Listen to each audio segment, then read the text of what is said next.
Hola, bonjour, and hello, everybody. You are listening to Worldwide Tea. It is the International Drag Race podcast where every single week we dissect and analyze and criticize and celebrate everything related to the International Drag Race seasons. As always, I am Evan Sawdey from Pop Matters. And I'm Gregory Ellwood from the playlist, and you can often read me in the Los Angeles Times. And we are here right now with a very interesting week where we have Drag Race Con UK is going on right now, and we also have Canada going on. And wait a second. On the audio only version of the podcast on Spotify and Apple, I think I hear a knock at the door. Could it be a friend? Could it be, oh my God, is it Down Under Season 4 winner, Lazy Susan? And if this is the video version of the podcast you're listening, it is, and that video is separately on this channel. So go ahead and click over to that. And if you're done playing along with our wonderful charade, we're going to pretend that we just ended the call right now. So look at the magic of audio and video podcasting. Wow, thank you so much, Lazy. Thank you so much for being here. That's wonderful, Greg. We've now had two winners of Drag Race Yes, swing by this very podcast. That's a big deal. it is a big deal. And I just want to say, first of all, thank you to World of Wonder and their PR agency for arranging that. And also, I have to say, I feel like we could have talked to her for another 20 minutes. Absolutely could have gotten her on here, and she was great. And also, as I've now noticed from images from DragCon UK, which we'll talk about towards the end of the podcast, way taller than I thought. Like much taller, significantly. Absolutely. I will also say, I was very impressed with the fact that she was just flat out. They got the call, they were cast, and then a week later, were like, by the way, Rue's not going to be there. Is it okay if it's just Michelle? And she's like, A plus. And how, as much as an intimidating presence as it is that Michelle is or is implied, really they were more intimidated if Rue was going to be there. So they felt like they could almost let their guard down a little bit. So I thought just the interesting dynamics in play. Yeah, and I mean, you notice like when the girls who have been on non-Ru seasons go to a UK or even the ones that went to Global, they were very intimidated by doing that. Even some of them who had like made it to the finals of their Hmm. own. So I get it, and I don't know. Maybe I think if I would have been, I can't speak for Lazy, but I love how optimistic she was having Michelle as the judge, as the host, Hmm. because I would have been like preferred someone else. But I like Michelle. I just don't know if I want her hosting a season I'm competing on. But Yeah.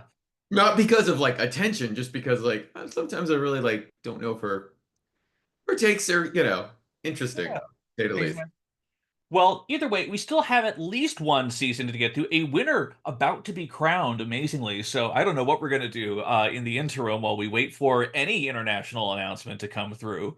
Oh, But no, the Drag Race universe doesn't stop. no, It it doesn't does stop. not, baby. It will I always think be true. we may have a week off because I have to attend Sundance. I have to look at make sounding like, I'm being dragged there like in balls and chains.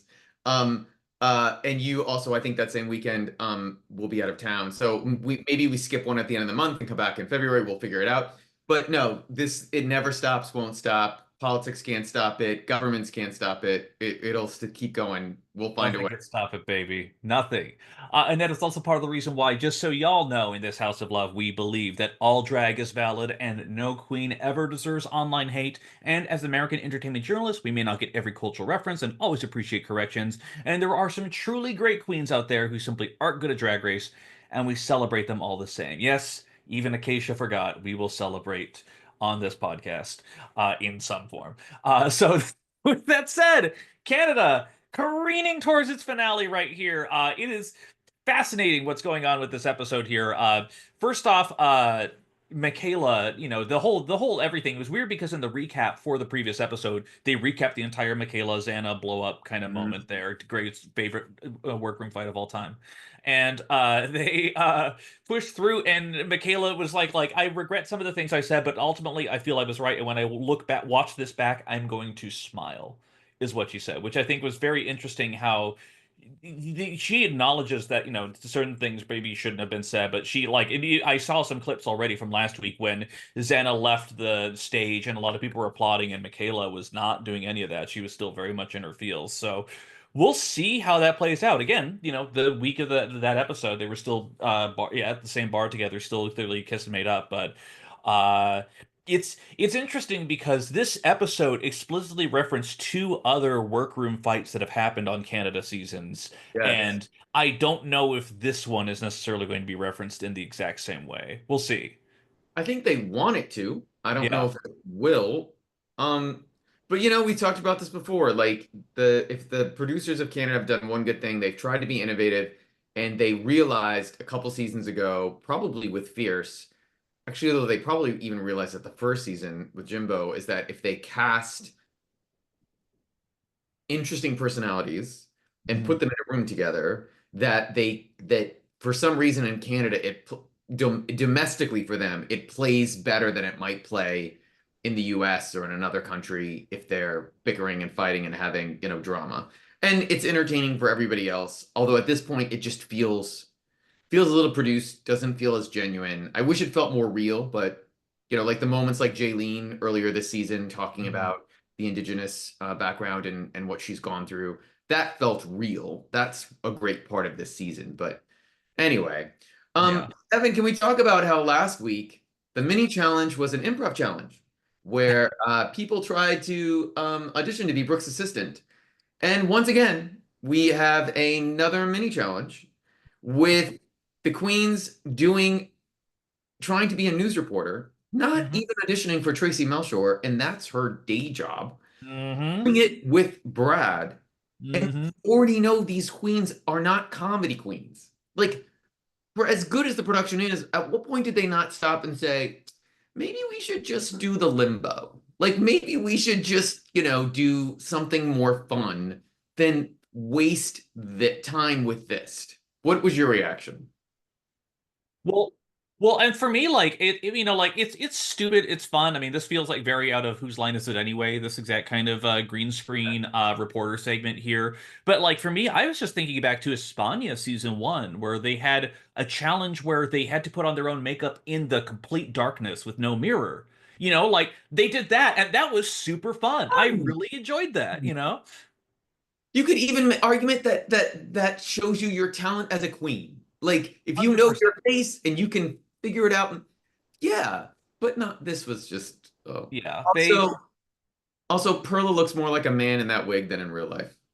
Like what was happening? Like Listen, just they're really pushing the limits of quick drag this season. That's all I can say. They do the news. There's footage of pageant queens. At one point, they cut to the actual footage of the entire Melinda Virgo fight from the workroom of season four. Like they do a lot of things, and some people just narrate. They're just like, oh, but I think here she's about to leave. So either way, it happens. Virgo Queen is the winner. I think the two quotes that I had down on here for the on the ground correspondent was what's the atmosphere there like? And Virgo's like, there's a lot of white dresses. There's a lot of white dresses.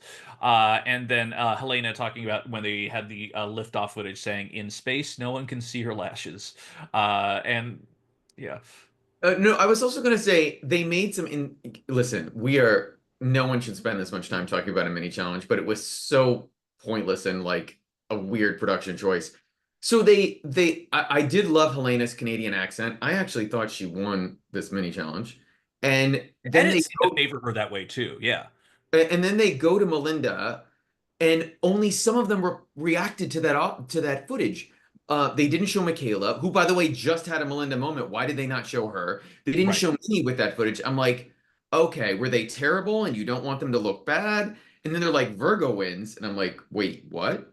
And I just have to say, we are at the beginning of this episode where if you haven't figured out who's winning Canada's Drag Race season five, boy, do we have a surprise for you next week because it is so apparent by this edit who they are pushing for a win. And she'll be a fine winner. I'm not discounting that anyway, but it felt very obvious to me. Do you know who I'm talking about, Evan? Are you implying that Virgo Queen is going to be pushed to a win? I have no tea. I haven't seen the edit. There's no spoilers. I have no idea, but it certainly feels like if you're watching it, We'll get down to it, but husband and I were talking about like when we were thinking about this top four, it's like this was absolutely not who I was going to pick as a top four out the gate. I thought there were other people who were potentially going to compete here, but also because I just truly, much like Maggie Yellow, did not expect Minnie Wang to essentially overperform throughout the course of her season. So we'll get into it. We'll get into it when we actually get down to what that is. But we now have a interesting maxi challenge. Oh, go Before ahead. that, we cannot forget this. Evan, I'm so sorry. I don't mean to interrupt you. But Virgo won Yes. $2,500, courtesy of Swish Embassy, your favorite Instagram ad for gay t-shirts, tank tops, and accessories inspired by pop culture, nostalgia, and memes. That's actually in their actual bio, and memes. They are the fun and flirty sponsor. And you know what I'm going to say? Swish Embassy, if you want to give $2,500 to Canada's Drag Race, we are right here. Like, Right here. sponsor us. We'll take $50. Like, Yeah. we'll take Have you heard our voices? They're perfect for reading out ad copy. Understatement. And not only that, we'll take an Amazon gift card. Like, You know what? if you want to sponsor a Swish Embassy, I feel like we can get just as much reach as you got on this episode with our podcast. Yeah. This will live in eternity. More people may listen to this in 100 years than may ever see. Anyway, Yeah. but I was like, as someone who was a co-founder and a co-chairman of a company that knows what it's like to spend money and not always have it go to the right places, this felt like a choice. But I'm glad they're supporting other gay businesses. But anyway, Yeah. sorry, let's go to the Max Judge. I just had to get that out. Maybe we'll get a sponsorship from House of Jimbo. I don't know. There's many options available to us. Jimbo, Right? So, save your money. What are you doing? well, I also remember it was literally season 2 of Call Me Mother when, kind of out of nowhere, one of the mini challenges that they had was sponsored by Trixie Cosmetics, and Trixie Mattel showed up, and I Oh, was like, interesting that she booked that before she did anything formally with Drag Race, or maybe there's some weird oh no. separation of church and state going on that I'm not aware of, but she was You able know, to get that sponsorship through. Yeah. oh no, Anastasia Beverly Hills pays millions of dollars. Like there's no way. Anastasia's paying for multiple franchises and the US. There's no way any other makeup.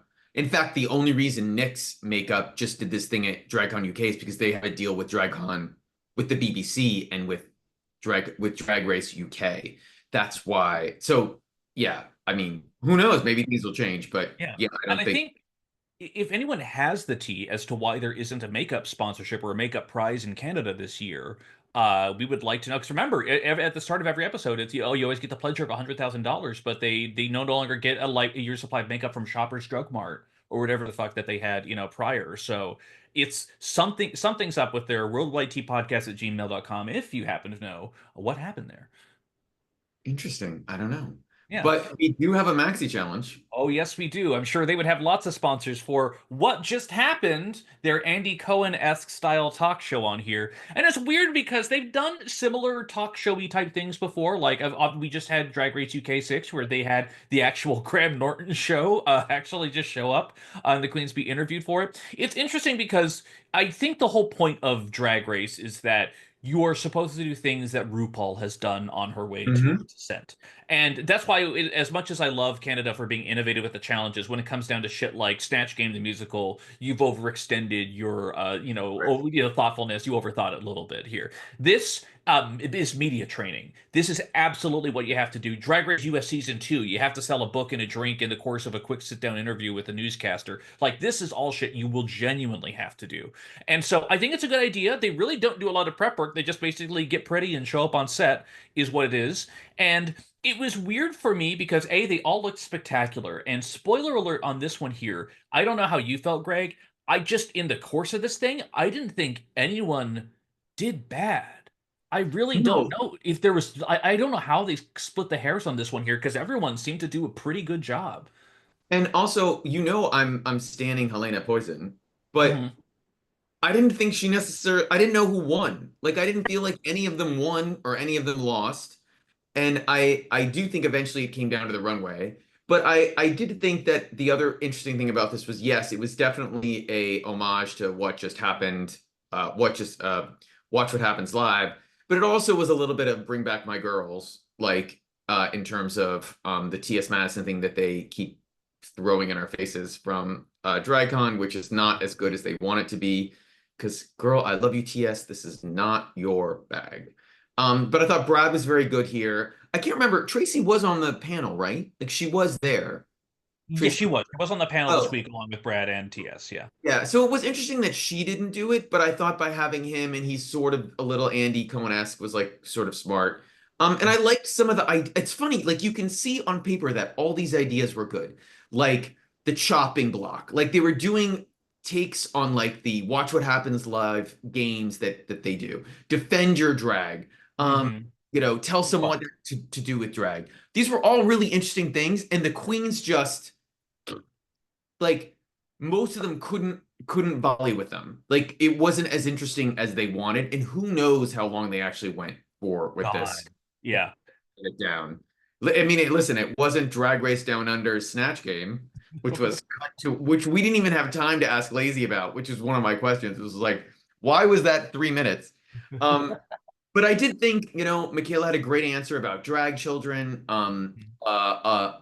Helena also had a great answer about grouping, all queens in one group. Mhm. Um, and I also, thought that when they did a script, Helena did fierce very well. They did that script thing.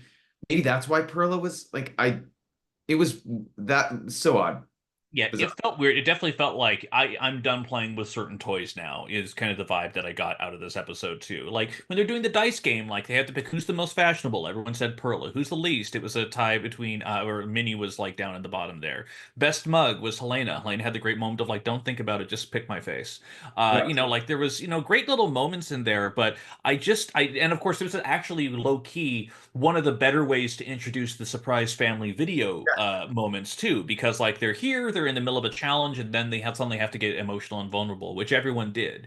And so when the critiques come in later that some of them were like, I don't know, Perla, you round off everything with a joke. It's like I felt like I got Perla. Like I don't know what they were specifically looking for in this, but it's tough because truly no one bombed. There was no genuine booger in the group. I think runways is really the only way you can judge it. Yeah. Yeah, no one bombed, but when Minnie's skinny gay brother has the best line of the entire thing, where she always comes first, I was like, I think I laughed out. I was like looking away, and I think I laughed out loud when I heard that. But none of the rest of them really had, lines that good. Yeah. But I also thought Perla's she had this line where she was so emotional. It's the longest we've ever been apart. It just was like, come on, girl. Like, I don't believe you are this emotional about this. And it's no fan. Listen, I get it. You're stressed. You're in a stressful competitive situation, staying at a hotel, but I don't know.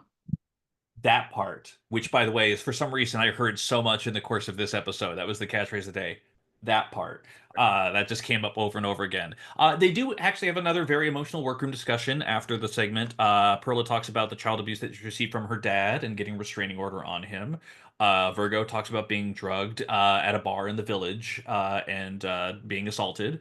And there's still a lot of breaking down of barriers and walls that come out to this. There's been a lot of really potent workroom discussions this season. So it was another interesting break because it was between fairly jovial moments between the watch what happened and now or what just happened and now this runway, which is genuinely one of the better runway categories they've had, Yeah. statuesque. Yep.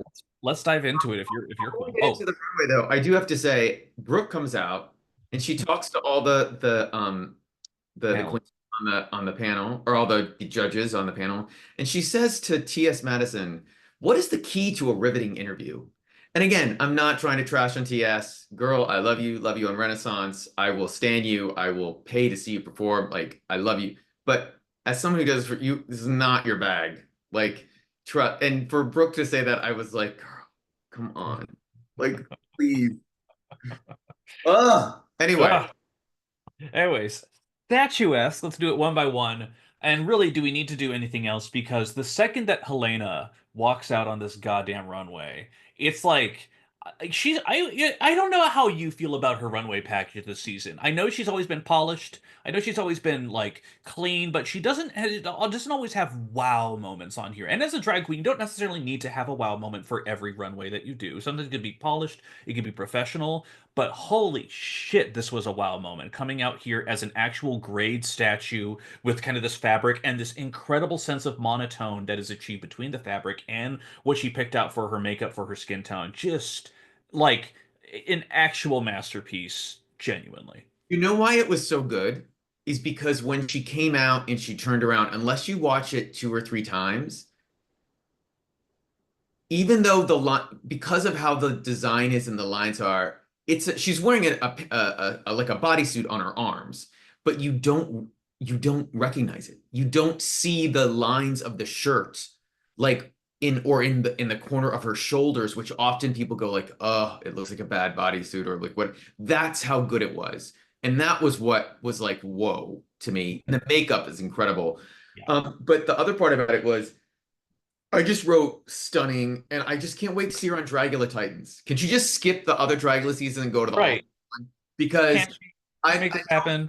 Canada will ever give her the love she needs. I don't believe she'll ever get on US All Stars. I don't think she'll get on UK All Stars. Maybe I don't know. Maybe they'll bring her back for Canada versus the world. But just to talk about her aesthetic really quick, I do think she's very polished. I do think um I don't know her. I'm just making a jump. I think sometimes it's a little money. Like she makes a lot of her own looks, and I Hmm. don't know if like she made this entire look, which impressed everyone. Like you look on the comments on her Insta and on the Canada, all the other queens from around the world are like, "Holy shit!" I don't. I sometimes wonder if like if she was on a season where they gave him $25,000, like how great would she look if she showed up, like that sort of thing. But I thought she was amazing, absolutely. Yeah, absolutely stunning. It was interesting. I believe Lexi Love from US season 17, and we'll have her thoughts on that season real quick, briefly. Did an interview recently where she talked about how she had to mortgage her house a second time in order to afford her looks, and so it's reigniting the debate of how much you spend, what you have to do in order to make it work on this show. Yes, And Greg. all I want to say really quickly before the social justice warriors, and I am often a social justice warrior, trust me, online. This is her choice. This is their choice to spend this money. No one makes them do this. They can still be successful and not do it. And let me tell you, Lucky Stars on season 17 making every single thing themselves. So just know it's their choice to do this, and if it pays off, it's great. If not, they have a lot of drag to wear for a long time.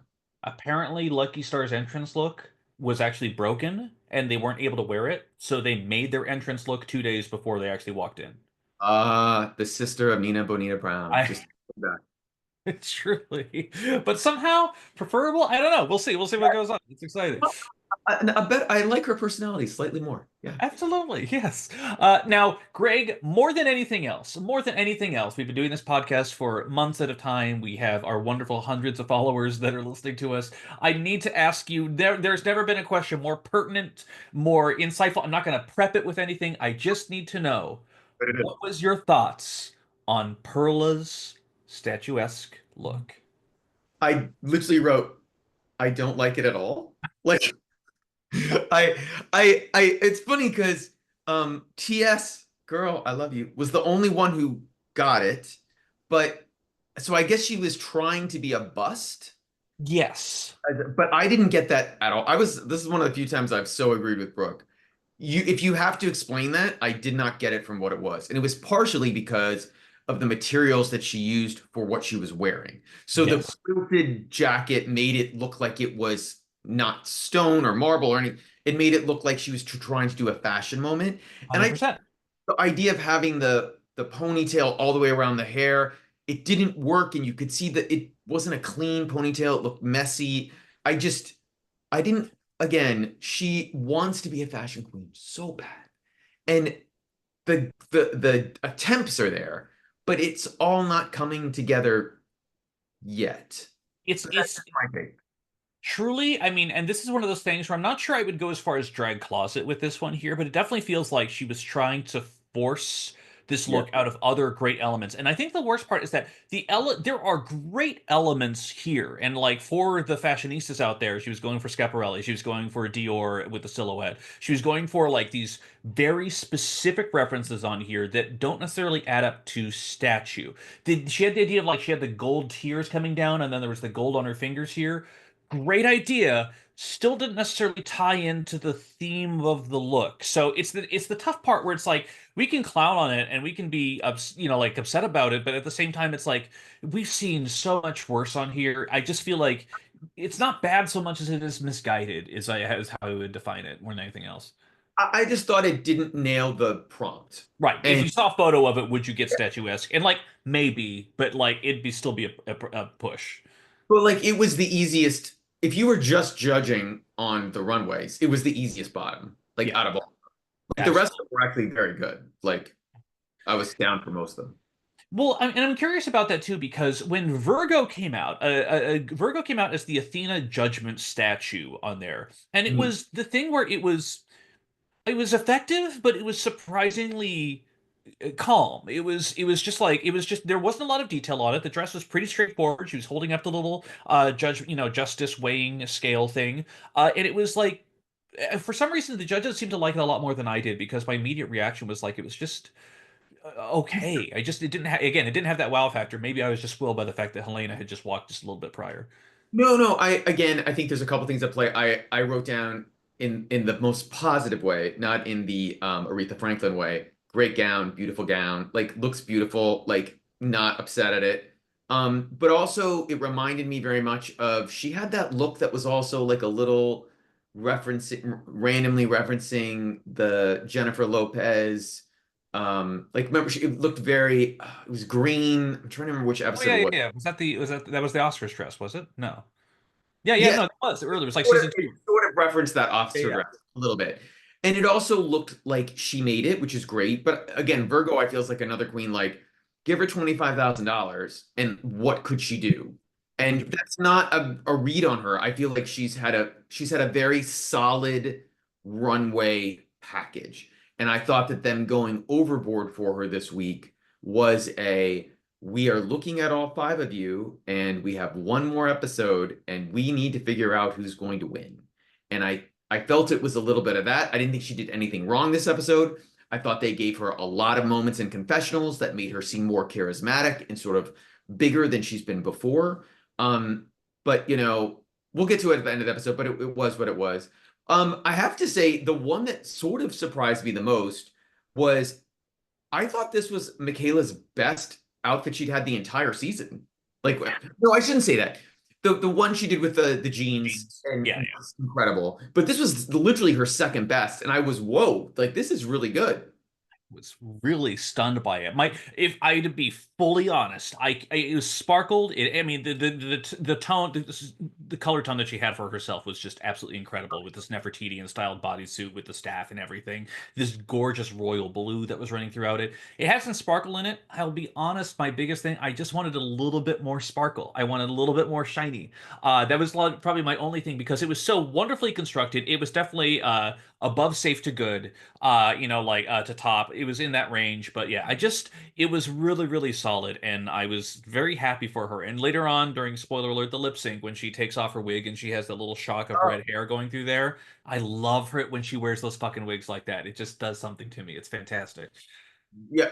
Well, I want to just talk about that now so I don't forget it. What I loved about that is often those little bus driver short waists can look really bad, like when you take off. And that one looked like, oh, she should wear this all the time. Like that was a good fucking wig. That was a great for a very predictable like reveal. And she didn't overdo it. Like Right. I thought it was really good.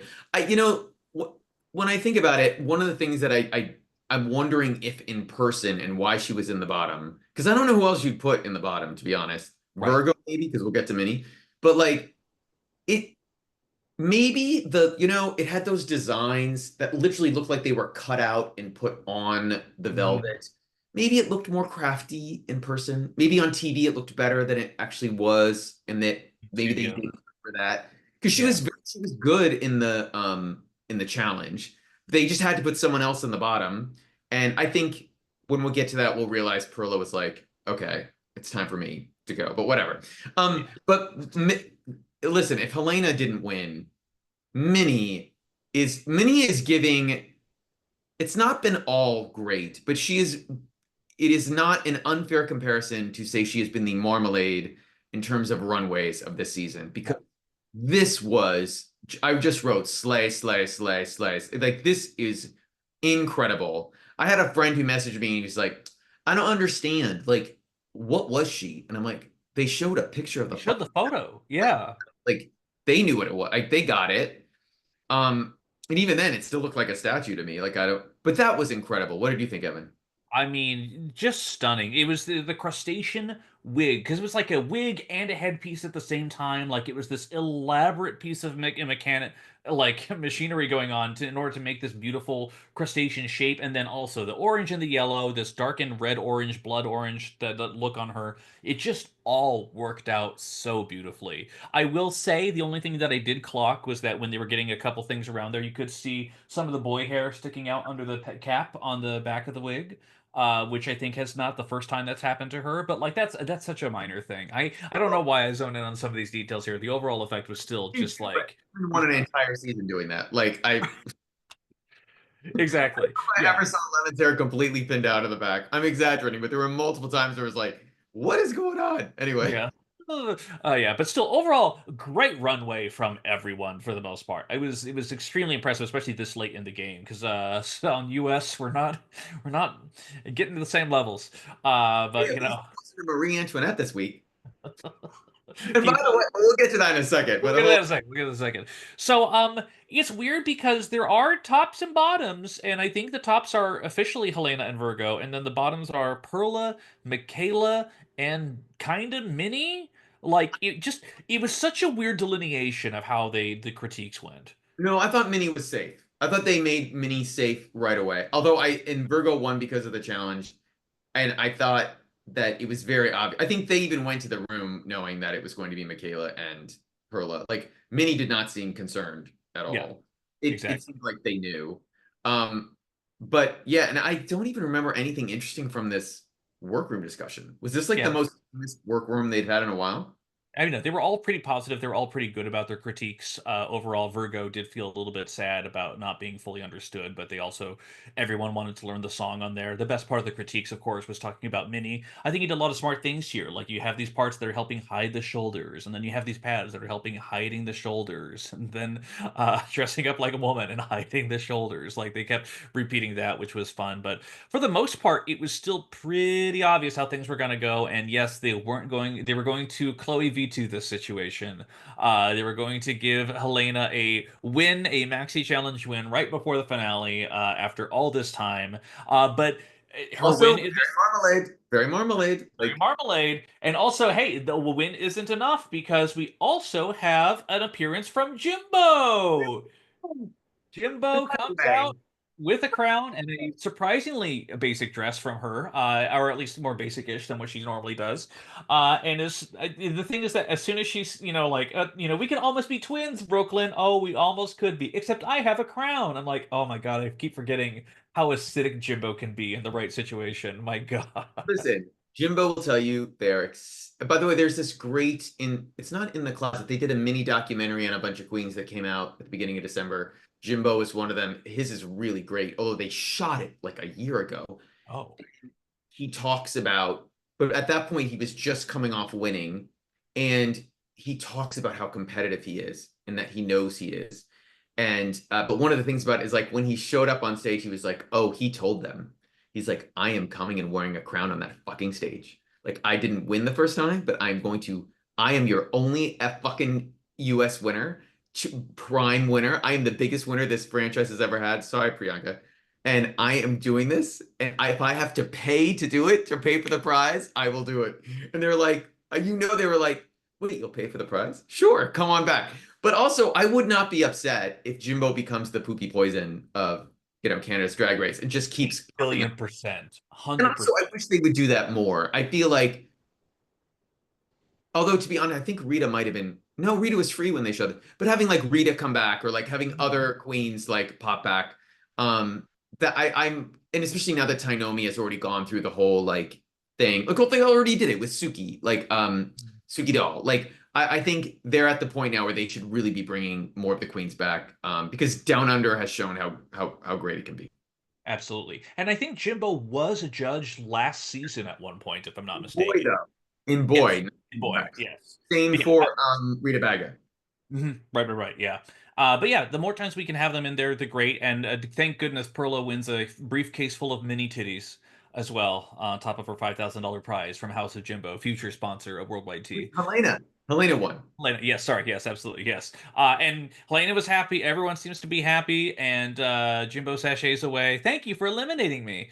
And finally, we get down to a lip sync of a song. I'll be honest, I wasn't familiar with. Husband was "Desperate Measures" by Marianas Trench for Perla versus Michaela. A bit more of a rock number. And you know, I thought it was very I think the only thing that was not sad, maybe not even disappointing, but like I recognized right away Perla was not going to fight for this. And that sort of surprised me. I thought she was insanely tame knowing what the song was. And I thought she even had a moment where she sort of like deferred to Michaela. Like it felt very clear, like, I'm so happy I made it this far, and I'm just thrilled. Like if when she was in the workroom, she was like, I'm leaving. She did not seem upset whatsoever. And by the way, that's her personality. That's cool. But part of me was like, wait a minute. You fought all this way to get to one episode for the top four. There are other queens who would have killed to be where you are, and you're not going to fight. I was a little, maybe I was disappointed. I wanted her to fight a little bit more. I think that she ran into an issue that we have seen on occasion, which is a queen who does not want to fuck up their look when they lip sync. I think that I'm not sure what she was wearing, if it was too expensive or something else like that, but she did nothing to adjust or change it whatsoever. And maybe there were limitations in the movement. Maybe it was constrictive enough to the point where she couldn't do anything.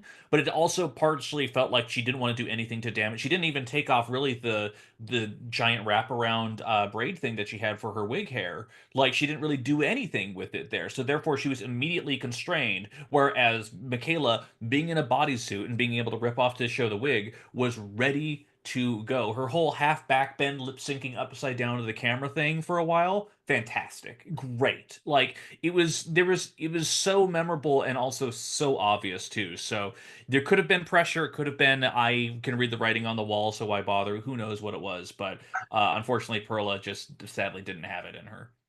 I think that could be part of it, but also she did not bring energy, and No, that's the difference. And that's where I thought like she didn't fight, and that was what was sad. That's and we've sad. seen her. We've seen her Yeah, fucking beat Sangina. Yeah, that's and she showed a lot of energy there, and that's why I was like, "Oh, you're ready to go." And yeah, that's fine. It's her choice. We don't go through this. We don't understand it. But that was a little disappointing, at least to me. I yes. so she goes home, she leaves, and I think the one thing I just want to talk to you about, Evan, is during these critiques, it became so obvious because I wrote this down after watching it. It's like, I feel like they told you who is winning the crown in the critiques. Do we Mhm. even need next week? And I'm just and that's fine. It's okay. I'm not upset with it. But this whole season has been, I've started to see people complain about the season online. What are they saying?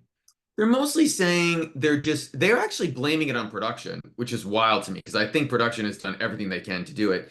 If production is responsible for anything, it's not casting a interesting enough group of queens. But I do feel like we are at a point where next season, they put out the call for six, and I would love if anyone from Crave or the producing team, the Canadian Emmy winning producing team, is listening to our podcast, that maybe it's time to pull a Cynthia Lee Fontaine, a Vanjie, and maybe not bring back somebody from this season, but maybe someone who you wouldn't have brought back on Canada versus the World, like Hmm. a Juice Box or a Bombay Halal day. or I'm trying to think of who else. Maybe this is better for Boa than going on a Canada versus the world because Canada she's shown something on Slaycation, and I'm sure you've watched all of Slaycation. I mean, that I keep seeing clips. That's all I could say. Watch the entire thing. Because let me tell you, if we've learned anything from Slaycation, we do not need Jada Hudson back on Canada's Drag Race. I would not. Uh, Yes. and I like Jada, but anyway, it's a whole other tangent. But I do feel like this season has just been like there's some talented queens on it, but I feel like it is weak, and it's not Thailand weak, but it is weak, and I bet they know. I bet they sort of know. That's I my think take. they might have some ideas, certainly. And for me, I'm not sure if I would call it as weak, but I do have a feeling that season two for me was still Canada's best season. The one where we had Isis, where we had Pythia, where we had the Brat Pack of Cynthia Kiss and Kendall Gender and Geomet. We had such good challenges. The energy was different. It was a good vibe. They switched away from the guest to suddenly the host format. And season four last season was also enough plays to the format. We had a group of very iconic queens all together on here. So I can't necessarily say it's down like hugely, but I definitely feel like it is of the seasons, the even numbered ones, unfortunately, are kind of like going like UK. They are definitely the stronger seasons, I would argue. I personally disagree. I actually thought I do not worship at the altar. Not saying you do at Isis Couture. I sort of don't get it. I have a friend who's probably listening to this who's screaming at the audio. I'd like her. I don't think she's overly amazing. Her snatch game was good. And many of her runways are good. But I actually think Jezebel Lullaby is the best winner they've ever had. And I will stand that forever. I think that season's better. That season has Fierce Delicious. That season has oh, who else? Shada Hudson. Jada Hudson, yeah. But that season is a good season. That's also season has Bombay. Like, Yes. yeah, I think that's a really good. I thought was it that was a deep season. That season has Vivian Vanderpuss.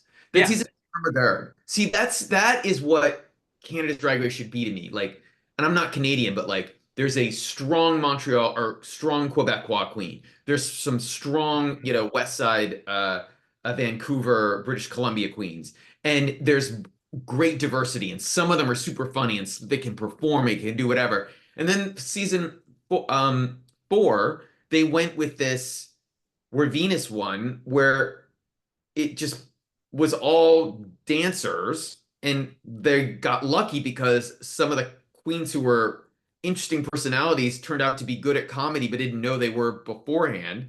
Mhm. So I don't know. I do think it's in a weird place, and I feel like for the next season, as Queen, because remember, it's a small country. Yeah. It's not the UK. It's certainly not the Philippines. It's not Mexico. Those countries are 100 million people. Like Mhm. Canada's like a bit bigger than California.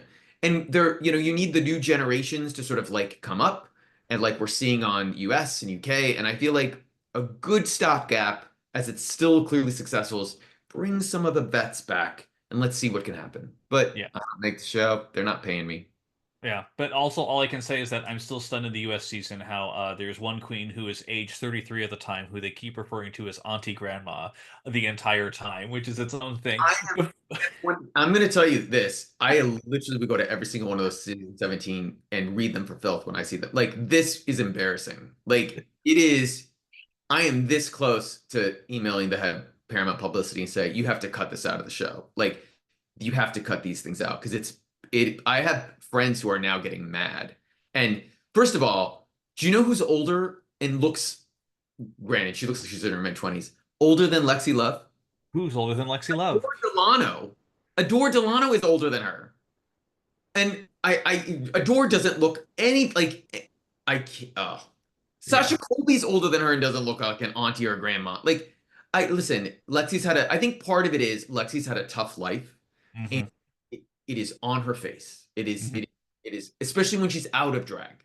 And that is life and that's what happens. And she was very about it. But I just think it's becoming mean and we're on episode 2. Anyway, Yeah. So anyway, before we jump off of Canada, there's just two things I want to do. Is that Greg, I know you have what production is pushing for you. If you personally had to pick a winner out of this top four, obviously we'll have to see what next week awaits for us. But I have a feeling if you had to pick, you'd go with Team Helena if you had to. I would go with Team Helena, but it would be only because I feel like she's the most well-rounded out of the actually maybe the entire cast. I Hmm. think she's too good, but I don't think I wish Michaela was a couple years older. I feel like Yes. a couple years older, she would have come in, she would have slayed this. It would have been like boom, boom, I boom. still really like her at the end of this, at the whole process. I'll be honest. I'm very I don't she's not gonna win, but like I've yeah, she's had some ups and downs, but I've enjoyed what she's presented and it's been one of the best talking heads for the show. Yeah. You know, we're gonna talk about it in a little second, but on the live from the red carpet from the pink carpet in the UK, they picked all sorts of different queens to come on, but it was mostly Ru girls. But the one of the only Canadian ones who made it right at the end was Michaela and not Virgo. So they pulled Michaela in, but they didn't pull Virgo in. And I thought that was a like eyebrow raised. But then Fierce Delicious somehow I am convinced she's like, you are not ending this without me getting on here. She's the last one there. She's frazzled. You can tell like I need to be on this. So you know, whatever. Who knows what happens? But I'm that was my I mean, I do think Virgo's going to win. But if they crown Michaela, it would not surprise me based on the T. And then also she is just so much more popular online than any of the other like Virgo doesn't even have 20,000 followers on Instagram.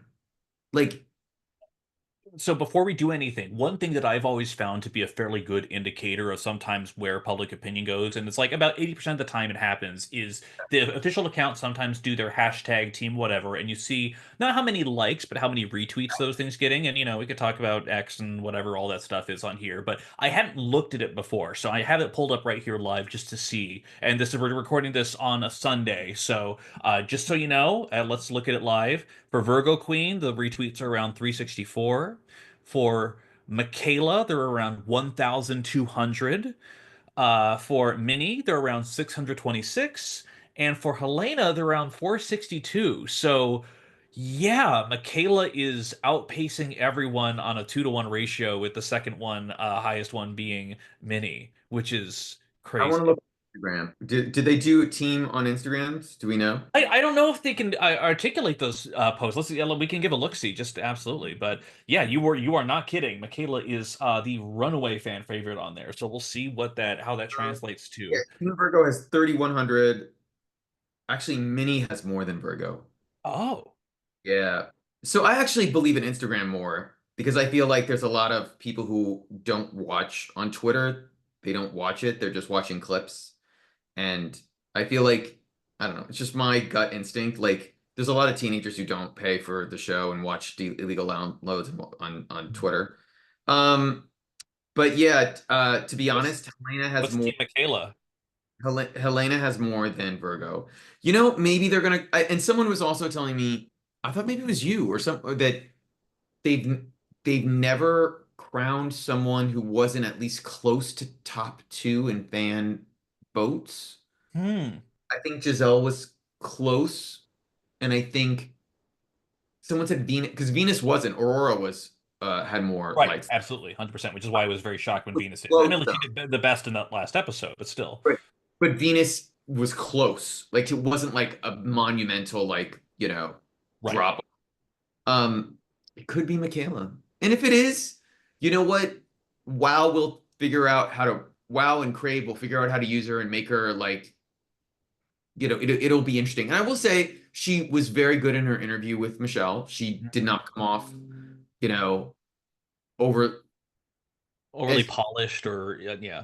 no, she came off more polished, I thought. Oh, okay.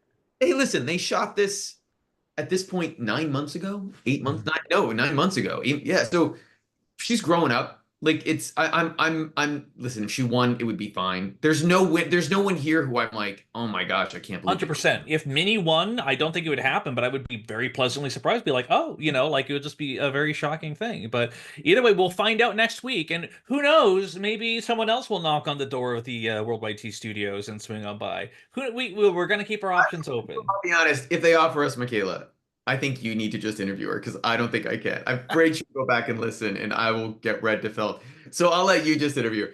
But I like her, I just don't, I don't know. It's okay. I got your book there, baby. It's good. But hey, while we're speaking about this whole pink carpet thing, yeah, Drag Race UK is going on.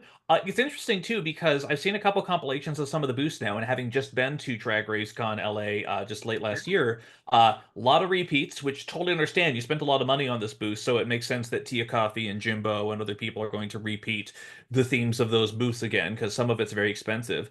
Uh, Although, although Jimbo did complain on the pink red carpet show that he did pay for a new. He didn't. He was with. He showed up when RuPaul was there, who's never walked onto the pink carpet thing, and RuPaul asked who made his outfit, and it's Diego Montoya, and they had this whole bit. You can see it online where they joke about Diego Montoya in a bit where they're riffing off of oh my God, what's the movie? It's oh my God, Robin Given. It's Robin, the Princess Bride, or Princess Bride. Yes, Diego Montoya. Thank you. Whatever it is. And he goes to Diego Montoya and he's like, oh, he says something like, I'm still paying for this. And meaning like it was expensive. So it's not like they weren't investing, but I feel like maybe Jimbo's being more careful. He also paid for an entire show that he's touring over the world. So I sort of get it. But I didn't mean to interrupt you, but go ahead. Yes, sorry. yeah. So, but yeah, some really good stuff. I will say I've been pleasantly surprised by some of the boosts too. Chanel O'Connor, she had a basically she has a dining car that is there, and there's like a video screen of like the trees going past. It looked very sleek, very nice. I was not expecting that from her. And there was also Victoria Scone had a portable dyke bar was her booth, which I Oh thought my was God. incredible idea. Also, Uh, congrats to Victoria. She looks incredible. She's lost so much weight. She looks great. She looks really, really good. Yeah, and I've heard no reports of Kitty Scott Claus having a booth. I could be wrong. No, she Maybe did. she She did. did. She I did. She had her boys. She did. She had a lot of people show up. So it's really interesting. I would love to go to DragCon UK just to experience it. You have also experienced DragCon LA like I have, and yes. it's fundamentally set up different. So if you've been to they did DragCon New York once, I think. I don't think they Mhm. did it twice. Maybe they did it twice. But the how they set it up in the Javits Center and how they set it up at the LA Convention Center, it's wide. So you walk in and there's stuff to your left and there's stuff to your right. Here, this space is long. So Ah.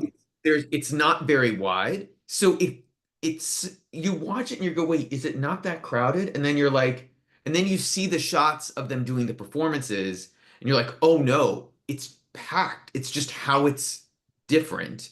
Hmm. I don't know if you heard about this. There was a little controversy the days before it started where a number of España queens were upset that they said that they were not invited, which is not how it works. No. But I think they thought that there was clearly an issue with some queens not either being able to afford a booth or them or the con saying they ran out of booths, which doesn't make sense because when you did see the photos, there was a whole space that it felt like they could have extended it longer, but maybe capacity, we don't know what the regulations are. Maybe they max it out to what they could.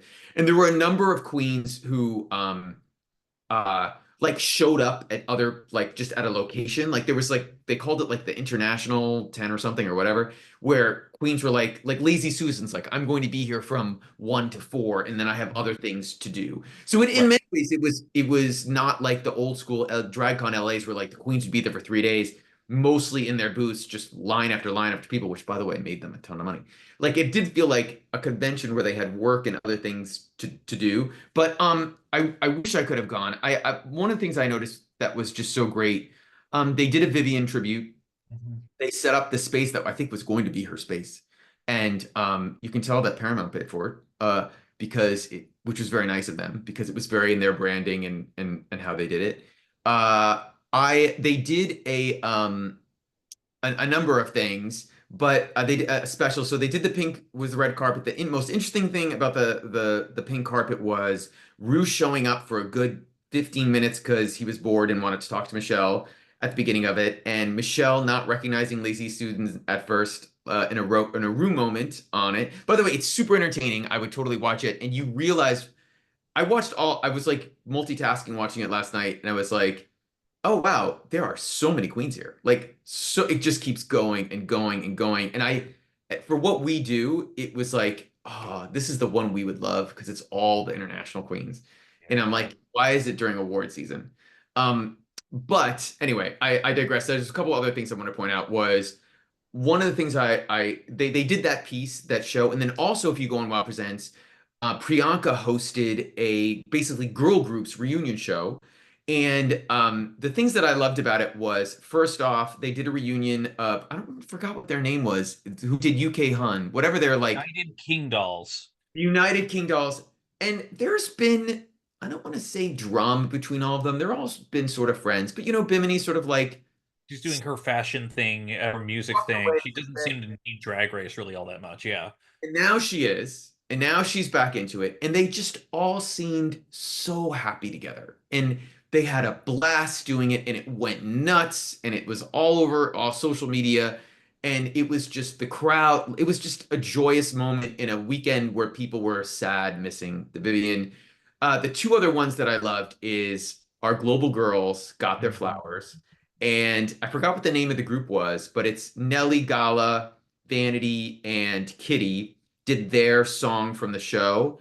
And let me tell you, when you can watch it online, when Nelly walked out for her moment, she got a roar that was just, I will not despair. I will not let anyone disparage Global All Stars No. because they loved her. They loved Gala. They loved Vanity. And one of the most, and by the way, to a T, almost all of them, I did not check on Tessa Testicle, but they all had lines. They all had people who bought their merch. They all had people who loved them and had never seen them before Global All Stars who wanted to take photos with them. They were, if you look at their social media, they were euphoric and overwhelmed. And I just won't disparage it.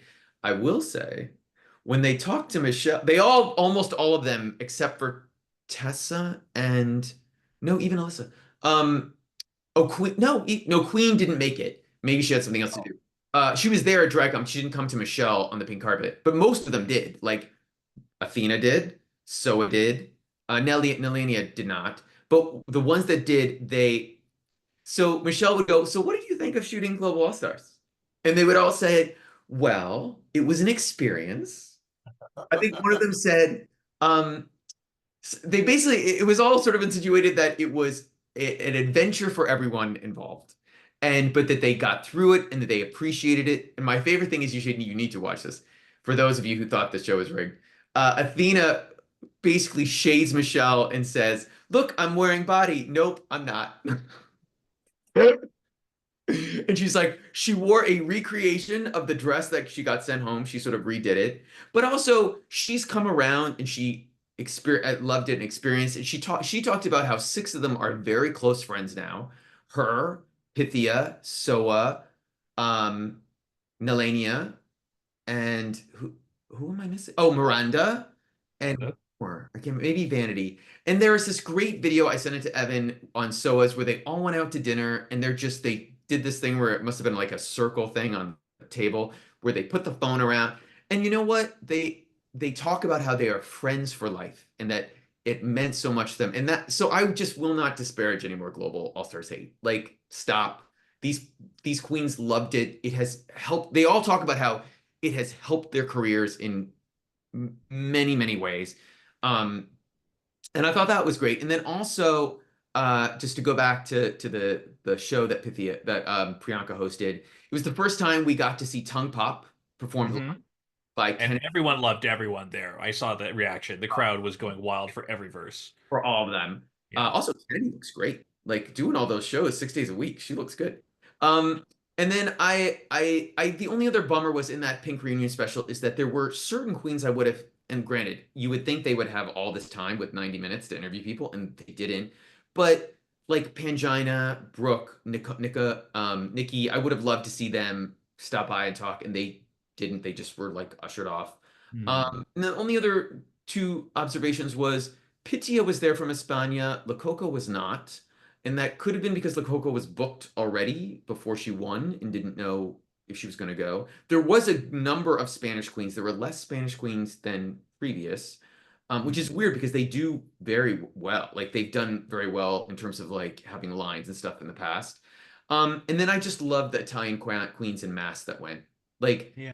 there's no guarantee yet of a new season, but they were almost all of them were there. And let me tell you, my girl, Rena who galore. we have spotlighted, Petite Rose Noire, she put on a performance like which was basically telling World of Wonder, you need to cast me on something, and she fucking killed it. Also, if you can find a video online or whatever, Lena Galore just killed it with her performance. She brings it every single time she does anything. She then was at a club and did the performance, and the crowd went fucking nuts. Like, and she speaks perfect English. She's yeah, And it's all good. just Anyway, like Le Philippe, very just good oh, English. Le Philippe. Oh my God, talking to the crowd, just like if they're not watching her, like she's per. You could even put her on All Stars. Like she Right. just kill it. Well, and we were talking about it too, of just like how with all winners on here, we know that when it comes to the US all winner season, which was still one of the more highly regarded seasons to happen, that a lot of the US girls have said no. Like Trixie obviously never wants to do it again. And so it's just like if you already reached out to Jimbo once for an all-star season on here, you could just have a US All-Stars and bring in an international girl that will just destroy it. And we have our options, which by the way, when we talk about stuff right there, I will just say brief preview. My Queen of the Week pick this week is going to be someone who I thought repurposed a runway on her season for the runway for the pink carpet look, but Frankie Wonga's multi-faced golden look that she did. Why the? I mean, I'm low key so mad, given what she was crowned in for the finale, that she then comes here and is just spectacular, eye popping, maybe one of the best things on the entire fucking carpet. Like, stunning, genuinely, like absolutely knocked it out of the goddamn park. Understatement. And I also thought that wow, I'm like losing my train of thought here, but there was just like even I will have to say, we haven't talked about it on the podcast yet. Evan and I live in Los Angeles. It has been a very long week. It's been a long year, and it is January 12th.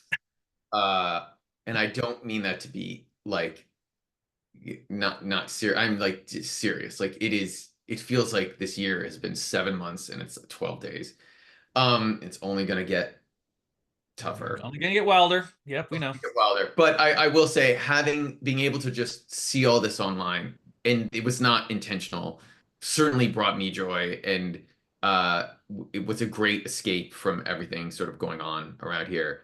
So I'm insanely grateful, especially to the DragCon social media team, who did not have to put entire performances on Insta, and they did.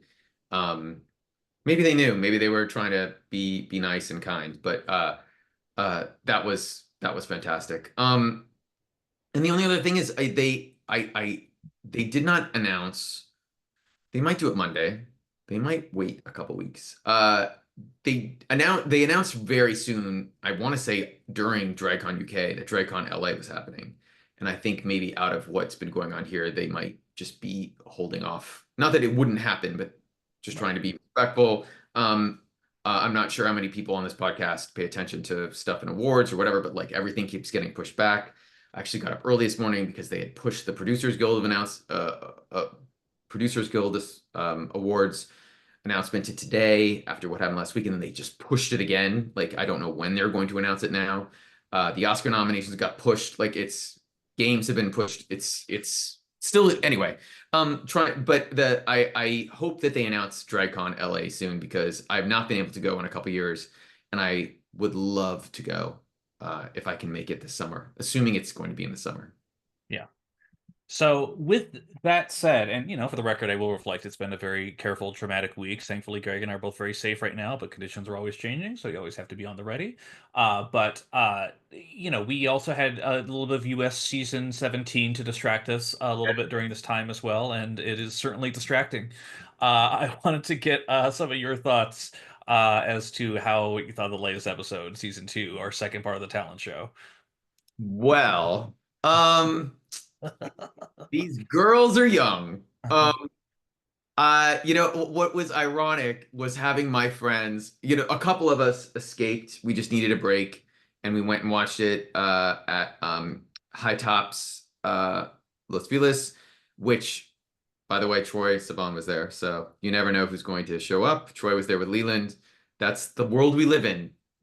Celebrities are just in our lives. Like it's why anyway, I won't go on to it, but it's why when I don't disparage people in Pacific Palisades because they're human beings like everybody else and they're working actors. They're not as rich as you think. Anyway, but we were watching it and they were like, I can't believe they're doing Marie Antoinette again. And I literally looked at them and I'm like, you don't even watch the international season. You're complaining about it here. We see it in France, in Spain. We've seen it in Philippines, I think. We've seen I it think so. Yeah. Ireland. We've seen it in Italia. Like we've seen. Are you kidding? This Baroque look? Like please. Like this is like this is yeah. We're more tired of it than you are. I was also impressed that just like I saw a tweet of someone just like I am obsessed with Hormona Lisa. She comes in cock of the walk, is hated by literally everybody, bombs her challenge, bombs her lip sync, even though a lot of people said that she maybe should have won. And then immediately pulls the lever, stays in the competition, and wins a trip to Vegas. Like, how is that not the most incredible run you could possibly have on this show? And just and I listen, I mean it truly. Like there are drag queens who are great at everything, as we said here before.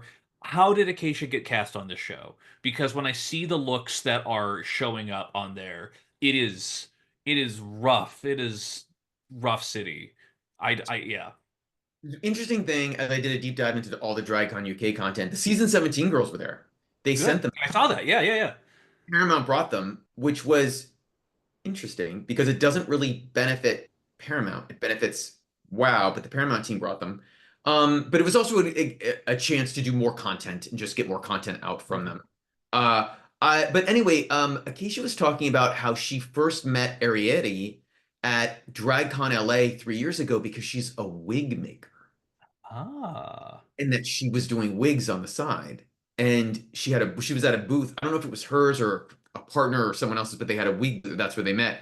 But again, I you keep hearing LA Queens are like, I don't know who she is. Like I've never heard of her. And these aren't Rue girls who live here like Plastique and just like go to their apartments and then travel the world. Like not that Plastique isn't part of Los Angeles, not suggesting that. But you know, I listen, we're Evan and I are out. We're out all the time. I literally seen. I feel like I run into Naomi or walk by her. I am not kidding you. In gay world, 3 times a month, like at a party. I came home last weekend and went and got a piece of pizza on Santa Monica Boulevard, and Naomi was helping Meatball like come out of Rocco's with a thing. Like you see these people all the time. They didn't know her. They don't know who she is. They've never seen her perform. And and I was actually surprised Georges knew who Joella was because she did a random photo shoot with her. She talked about it on the pit stop. Mhm. Yeah, she did. It is strange like how they've cast this, and we've talked about this before. They don't want a New York LA winner. I'm okay with it. It's fine. I will say my only other thought about this episode was I thought Lexi was great, and I thought her number was really good, and I thought that Sam Star was boring and predictable in her country number, and I did not get the love for my only one other end of thought was I like lingerie. Is that right? Did I say it right? Lana Geray, yes. Lingerie. But I didn't think that it was really cake. Like, so here's the thing. They called it the cake. This is what was confusing about this episode from a production standpoint. They have, by the way, we forgot Lawrence Cheney. Yeah, Lawrence Chaney, international queen, swinging by and chopping some cock off, as you do. Like guaranteed to be on All Winners too. Like I literally turned to my friends and said, FYI, he's on All Winners too. You better like learn who he is. 8 million%. Yeah. Rue loves him. Like it's happening at some point. But he comes in and it's cake. They're doing a thing about it being cake or cock, but it makes it seem like cake, like literal cake you would eat. Yeah. That must be somehow part of, what the runway is. And then none of the queens Ass. did that except Yeah. maybe Hormona Lisa when she had the cake on the butt, Yeah, sort of. and then also I think it was Sam Starr at the start with the giant white wedding dress cake look that was both cake and ass, but it was also still all white and fairly unremarkable. Yeah.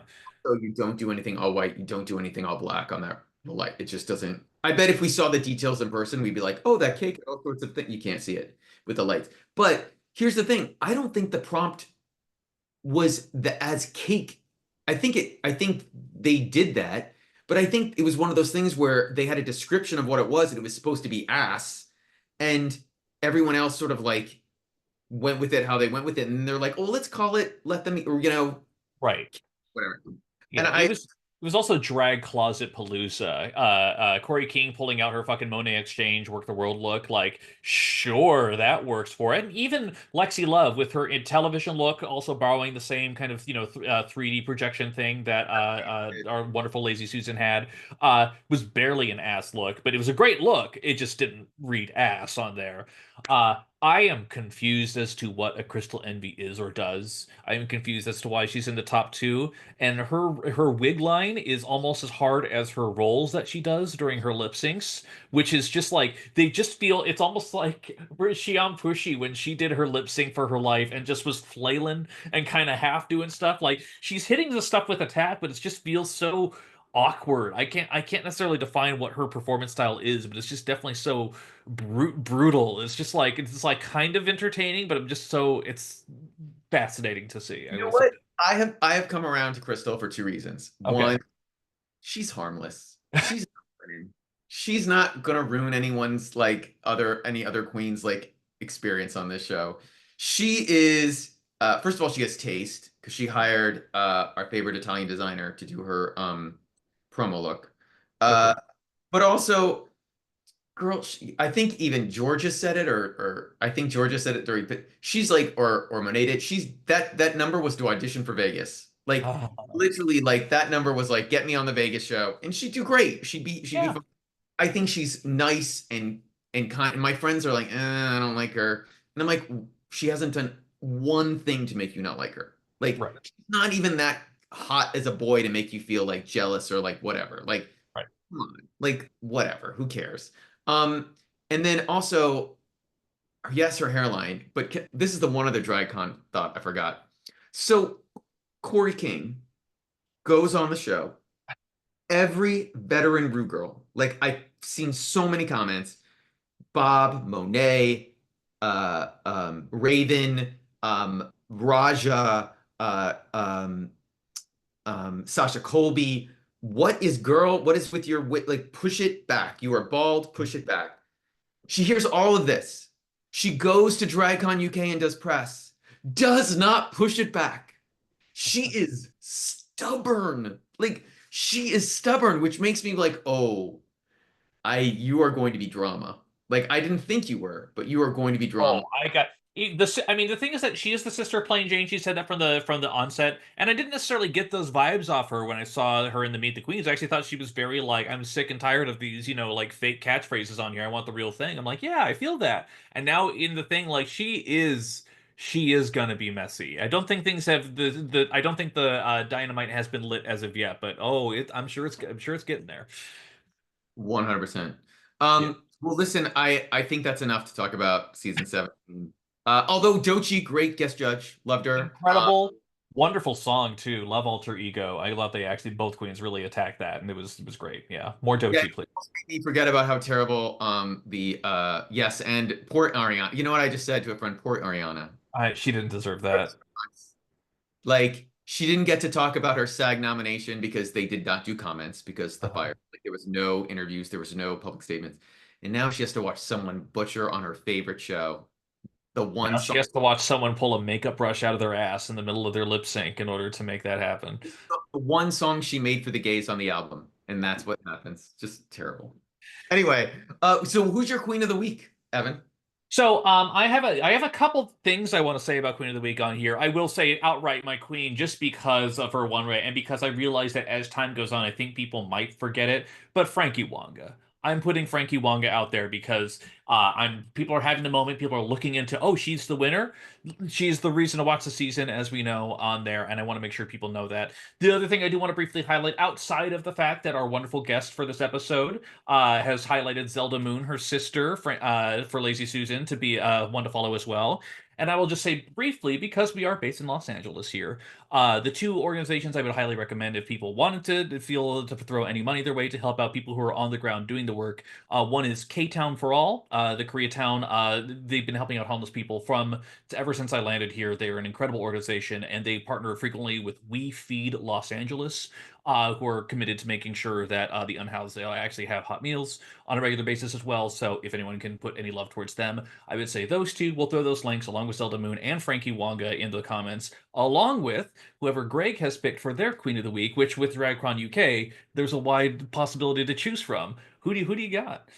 I hope I haven't picked her already because I just am doing this off the side. I have not picked Farida Kant, the rightful You winner have not picked Farida Kant. We've talked about Farida Kant for obvious reasons, but no, we've not actually picked her yet. the rightful winner of Drag Race Italia season one, correct? Was it season one or season two? Season one, because La Yes, Diamond. season one was Electra Bionic. Yes, the rightful winner. No offense. Uh, she is utterly incredible. Like her outfit for day one at DragCon UK was a serve like you would not believe. All the international queens just gagged. Oh, you just go to her post. It'll be on her Instagram. And in fact, you know what we're gonna do on our Instagram? We're gonna put up some of the best photos of some of the best uh um outfits, looks Yeah. from DragCon UK. And that will be one of them.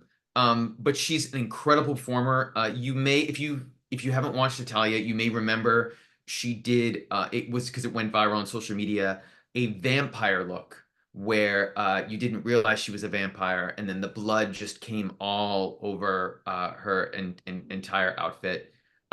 Which no one had done yet on any drag race. And then Mhm. it got copied on, I think, on the US one, like a couple seasons Mhm. later.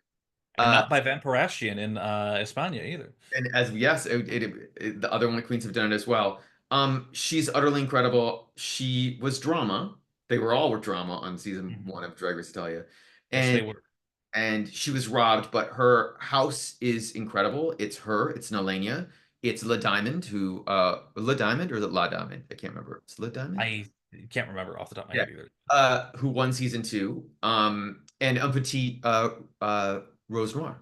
So they're becoming a legendary drag house, and they're incredible. And that would be my pick. You know, to just end on a slightly serious note, as Evan wonderfully suggested some places to donate. I would say if you are in the LA area, listen, there was a drop-off point right across my street here on near Santa Monica Boulevard, and they already had within an hour a sign up, no more adult clothes, like no more adult clothes. The outpouring has been incredible, but it sounds like most volunteer organizations are okay with, they don't need supplies for people. They need people to help organize. They need people to show up, spend a couple hours. So if you have any time this week, and you're in the LA area, there's a number of organizations that could use man hours just to help them organize stuff. And one last thing, and there's some unsolicited advice to our thousands of listeners. If you don't live here and if you don't have family here or you're not from here, um, maybe keep your comments about what's happened on social media to kindness and helping people. We're not here for the judgments on what you think happened or what didn't happen because it's a once in a lifetime experience with gale force winds. And if you really do your research, there you could have had a million fire people and it still probably wouldn't have changed much of the outcome. So that's the only thing I would ask. But we will persevere. We have the finale of Canada's Drag Race coming up, which I'm sure will make us forget about everything. And we're gonna have more stuff. We have so much content. And Yeah.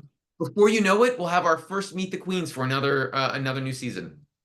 It's going to be a wild, wild ride. And you know what? Drag queens always persevere. On last Friday night, Bitchin' had done a furry drag night in which they were raising money for the LA animal shelters as well. Drag queens will always find a way, rest assured. Yeah. But surely Thank you everyone for jumping in and helping out and being here for this podcast. We truly appreciate it. Do us a favor if you could leave us a review on the Spotify, on the Apple Music. Anytime reviews like that help with visibility, and we always appreciate it too. We mostly appreciate all of you for listening with us. Feel free to reach out if you have any other questions. As always, worldwidetpodcast@gmail.com. The Instagram maintained by Greg is always phenomenal. Worldwide Tea Podcast there as well. And in the meantime, we'll catch you next time. Thank you so much, everybody. See you later, guys. Goodbye.